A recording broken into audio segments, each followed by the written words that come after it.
లేదు కానీ గ్రౌండ్లో జరుగుతున్నది 2024లో మాకు అధికారం ఇచ్చారు అధ్యక్ష.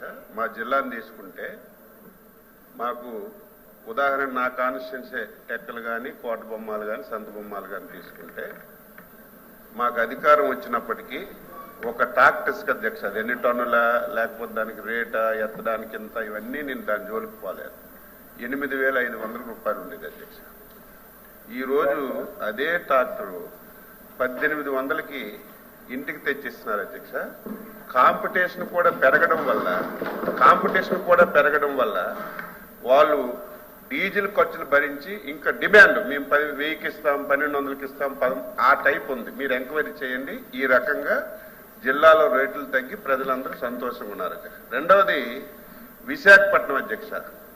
మా శ్రీకాకుళం కానీ విజయనగరం కానీ ఎక్కువ ఇసుక అవసరమైంది విశాఖపట్నానికి. నేను ఒక లారీ పెద్ద లోడ్ తీసుకెళ్లాలంటే ఆ రోజుల్లో 50,000 60,000 రూపాయలు ఉండేది అధ్యక్ష. అందరికీ తెలుసు, ఇందులో దాపరికమేట్లేదు. ఈ రోజు అదే లారీ ఇసుక 28,000 కూడా విశాఖపట్నం వెళ్తుంది అధ్యక్ష. తేడా ఇది. అది లోడింగ్ ఎంత అవుతుందా, ఎవరు తీసుకుంటున్నారా, మీరు టెండర్ పిలిచారా? మాకు కావాల్సింది ఏంటంటే ఉచిత ఇసుక పెట్టాం, ఓన్లీ ట్రాన్స్పోర్ట్ ఖర్చులు, అక్కడ లోడింగ్ అన్లోడింగ్ చేయడానికే ఖర్చులు తప్ప ప్రభుత్వానికి ఒక్క పైసా అంటే ఒక పైసా ఇసుక మీద రావడం లేదు అధ్యక్ష. మొదట కొద్ది రోజులు ఏదైతే మనం ఆ సీనరేజ్ ఛార్జీలు పెట్టామో దీనివల్ల చాలా ఇబ్బందులు వచ్చాయి. మళ్ళీ ప్రభుత్వం పునరాలోచించి ఈ సీనరేజ్ ఛార్జీల వల్ల ఒక 200-250 కోట్లు ప్రభుత్వానికి ఆదాయం వచ్చినప్పటికి కూడా ఈ 240 కోట్లతో మొత్తం సిస్టమ్ అంతా సరిపోతుంది. మనం పెట్టినటువంటి ఉచిత ఇసుక విధానంలో కొద్దిగా ఇబ్బంది వస్తుందని చెప్పి నష్టపోయి కూడా ఇది పెట్టాం అధ్యక్ష.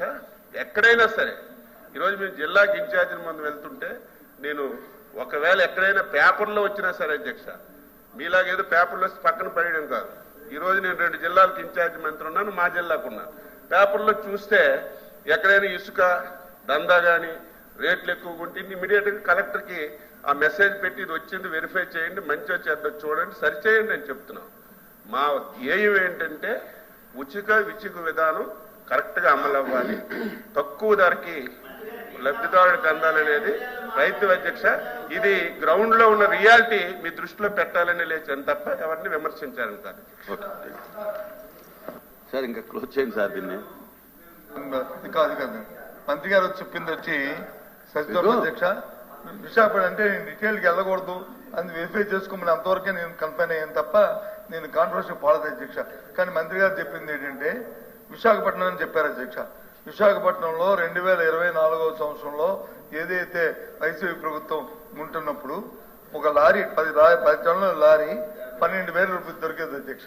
కావస్తే మా వారు నేను కావాల్సి వెళ్తాము, ఆ టారీ కూర్చోబెడతాము, అడుగుతాము. ఈ రోజు కూడా అదే 12,000 దొరుకుతుంది తప్ప మరి 4,000 రూపాయలు 400 రూపాయలు తగ్గాలి కదా అధ్యక్ష. టన్ను కంటే 8,000 దొరకాలి అధ్యక్ష. 8,000 దొరకాలి. 8,000 దొరుకుతుంది లారీ 12,000 దొరుకుతుందంటే అది ఎక్కడి నుంచి వస్తుంది? మా శ్రీకాకుళం నుంచి వస్తుంది. శ్రీకాకుళం తాలూకా ఆ జిల్లాలో అక్కడ ఉన్న ఆ రీచ్ నుంచి వస్తుంది వచ్చే 8,000 లారీ కాదు అధ్యక్ష, టన్ను. అది లారీ 12,000 కాదు, రామ్ మీరు చెప్తున్నారు. టన్ను 12,000 ఆ రోజు ఉండేది. టన్ను అది మీరు టన్ను అధ్యక్ష, అదే టన్ను అధ్యక్ష. 12,000 రూపాయలు విశాఖపట్నంకి వెళ్ళినటువంటి టన్ను ఇసుక ఈ రోజు 6,500 అధ్యక్ష. 50% తగ్గింది. 50% తగ్గింది అధ్యక్ష. అది 10 టన్నులు ఉంటుంది, 20 టన్నులు ఉంటుంది, 20 టన్నులు ఉంటుంది, 40 టన్నులు ఉంటుంది. నేను దానికి అందుకే నాయుడు గారు దయచేసి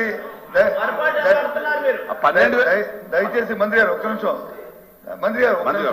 నేను కాంట్రవర్సీ అందుకే గత సంవత్సరం గత గవర్నమెంట్ లో ఎంత మీద 400 తగ్గి రావాలి, వస్తుందా లేదో వస్తుంది వెరిఫై చేసుకోండి. రాకపోతే ఎందుకు రాలేదని వెరిఫై చేసి చేయమని చెప్పి నేను చెప్పాను. మంత్రి గారు వచ్చి ఏం చెప్తున్నారు?